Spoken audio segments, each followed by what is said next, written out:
Escaping the Fold by Vincent Merkel, The Lord of the Jungle, continued. The steep cliffs near my cove seemed far too dangerous to risk a fall. The natural place to enter the wooded depths was at the point of convergence of two game trails. One ran parallel to the beach, and the other pointed to the foot of the mountain. The canopy of trees became higher as I walked further into the woodland. It was teeming with life. Following the chatter of monkeys for what could have been an hour, I discovered fig trees leading up a hill. Their growth stopped at a granite face that towered up to the heavens. It was a good place to harvest fruit. Having eaten to my satisfaction, my thirst was quenched by the sweet juices of a fruit I would have never eaten in a civilized world. I filled my shirt sleeve with ripe figs and slung it across my back. These I would dry on the rocks to add to my staples should I not find a way back to the world of privilege, electricity, and grocery stores. I wondered, had my cellular phone not been at the bottom of the ocean, would I have found a signal to call for help? I laughed at the irony that I had no one to call anyway, and no way to tell them where I was.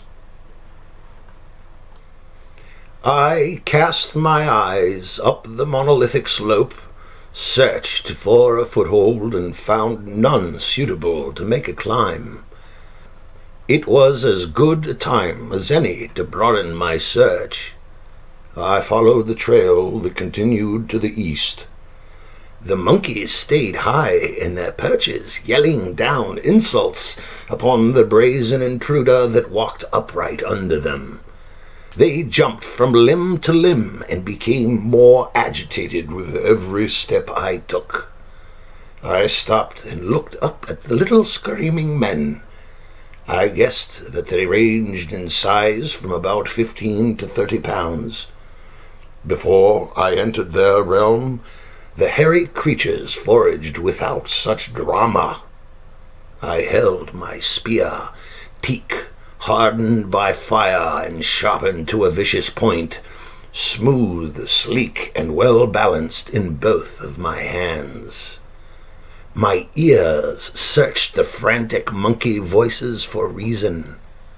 As I stood statuesque and alert, they calmed by a degree in action and a decibel in noise.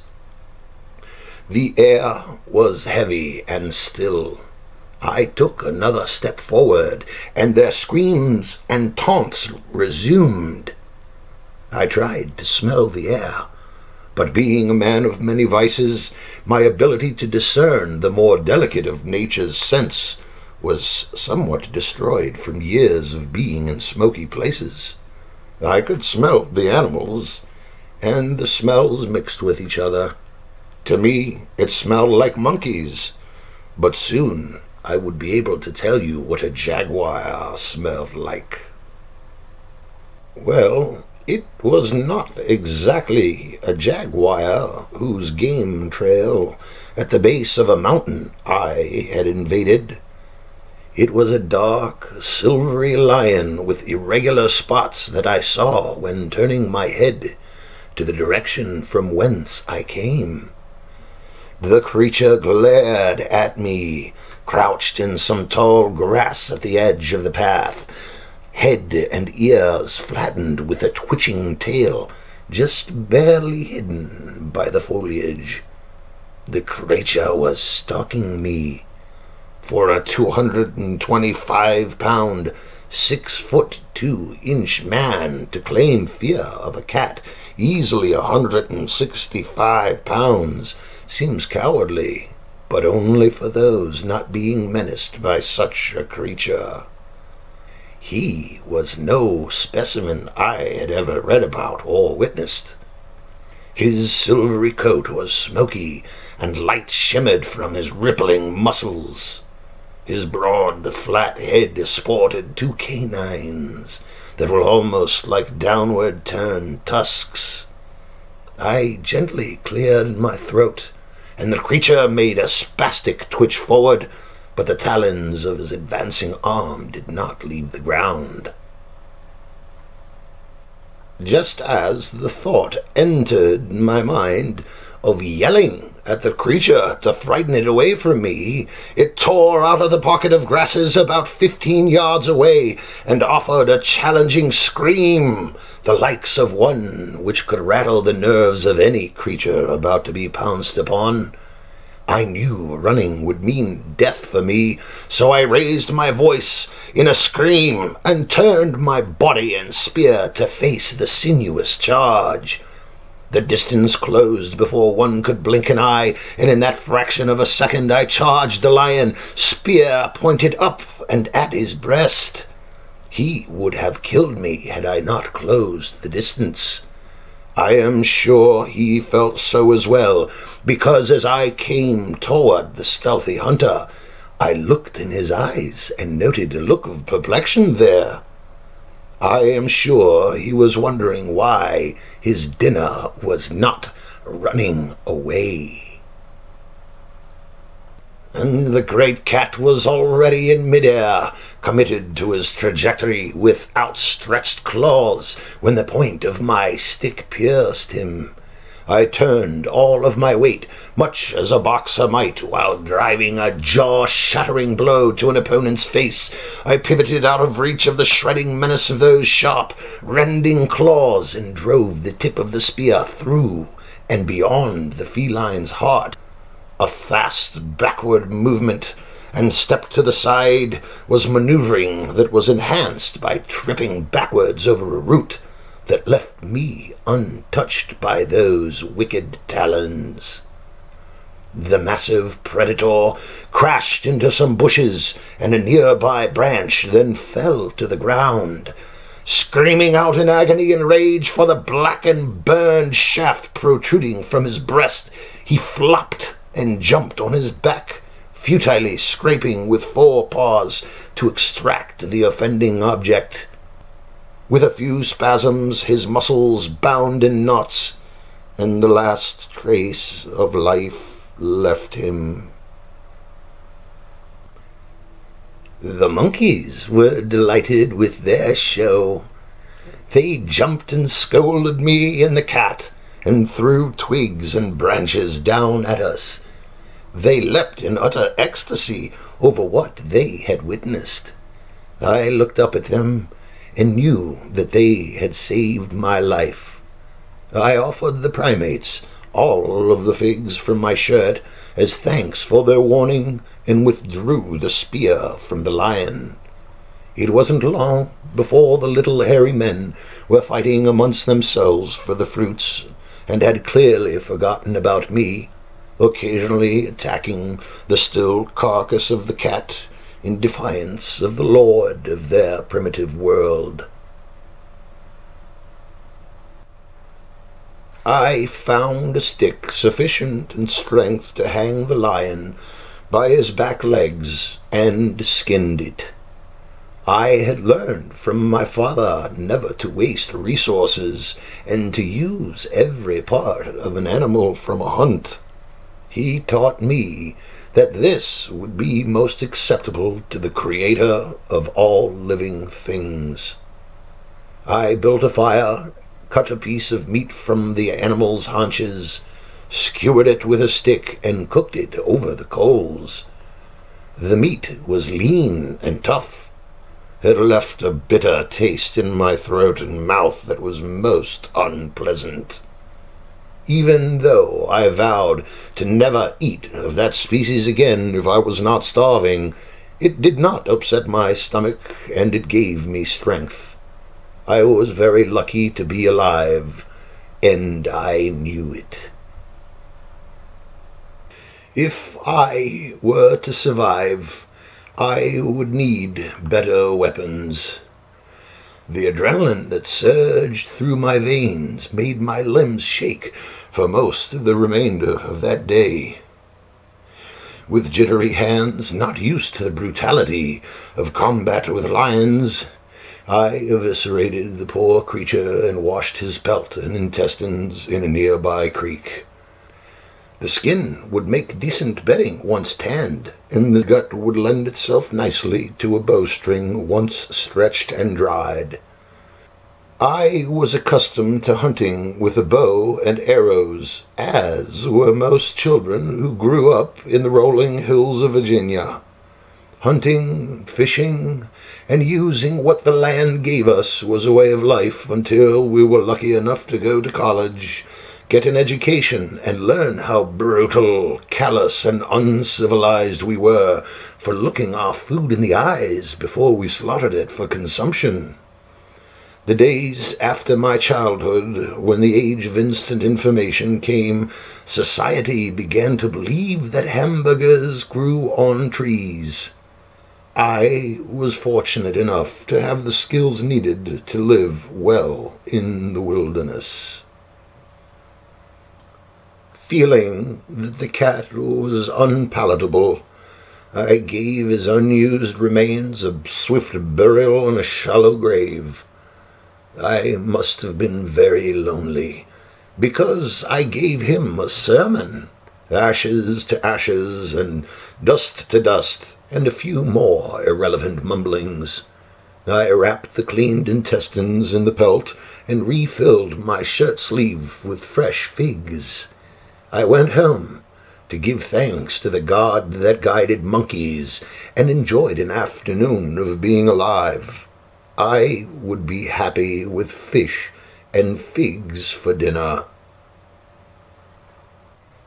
On the way back, I noticed a tree with many nuts that had fallen to the ground under its canopy.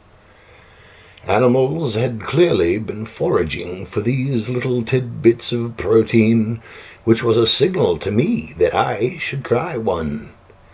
I bit down on one of the acorn-like shells.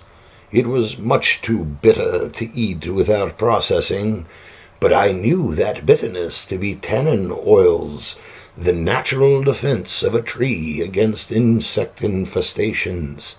I also knew that those oils, coupled with ash and urine, made into a paste, could effectively cure a pelt to keep it from rotting. I spent the remainder of my evening cracking nuts, smashing them into paste with a few smooth stones, and cleaning the fleshy residuals from the jaguar skin. I threw those morsels into the lagoon and watched the fish feast. I went into the jungle and cut down 6 saplings and tied them together into a ring on which I fastened and stretched the cat hide to dry. On that evening, the moon was particularly bright and waxing full. In a few nights, it would light up the cove as it staged itself over the horizon, directly in between the rocky cliffs that make up the seaside entrance to my home. Soon I would witness the beast again under the full moonlight. In a few nights I would go out to put an end to a horrible sound that turned my stomach and pinched my brain to the point of pain.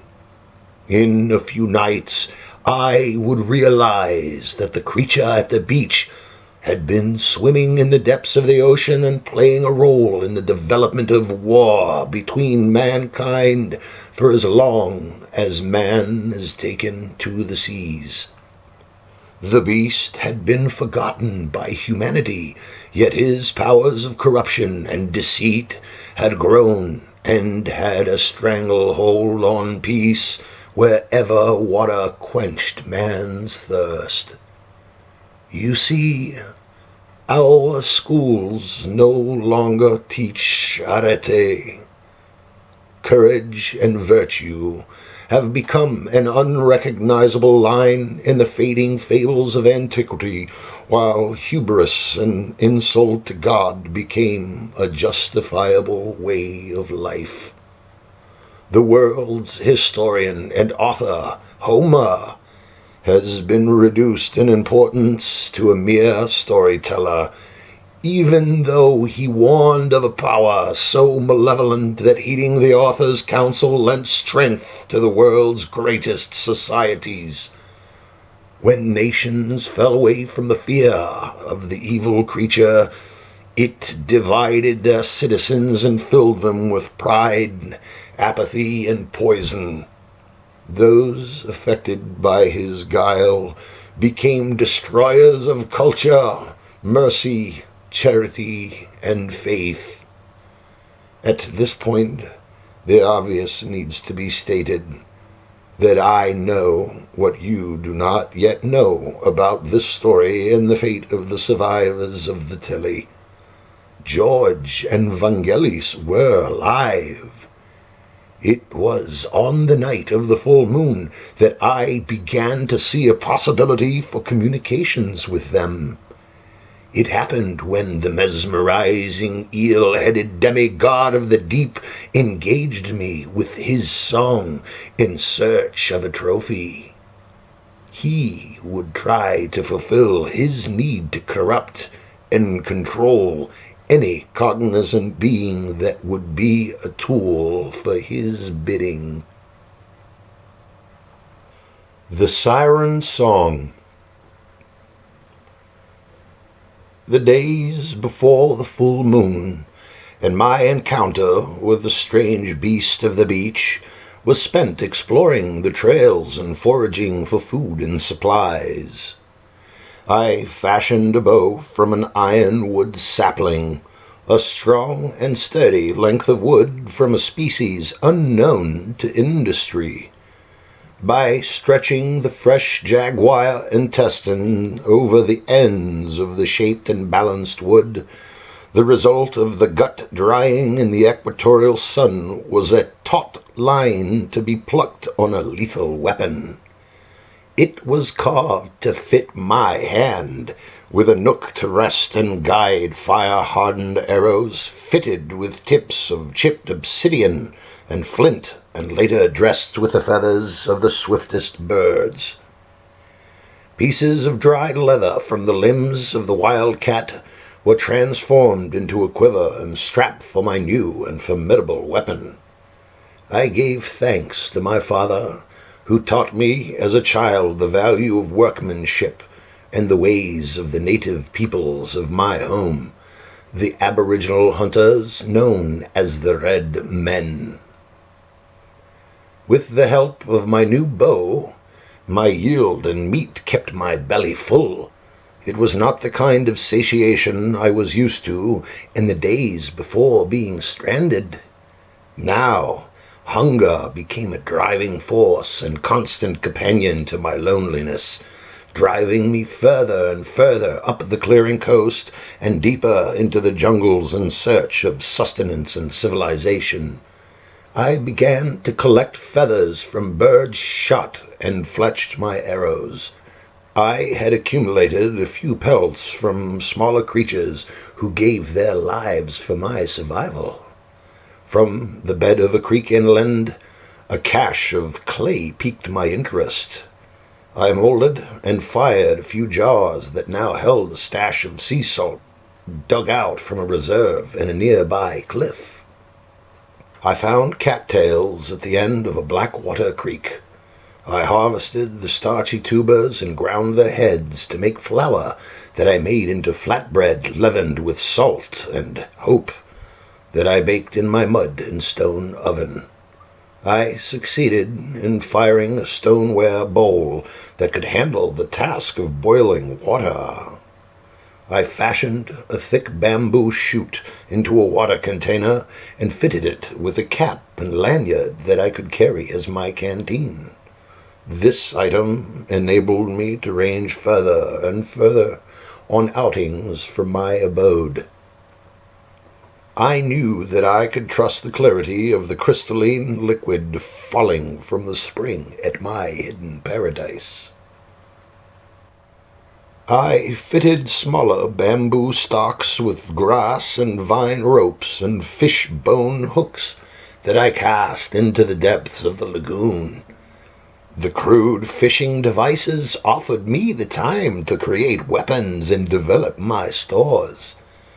I soon had more fish than I could eat, and salted some for eating later when fishing and hunting weren't as bountiful. I slept on dry brush and twigs covered by the cured, dried, and washed lion skin. It is amazing how one who has slept in luxurious hotels and on expensive mattresses could misinterpret the comfort society brings as an entitlement owed by a munificent deity.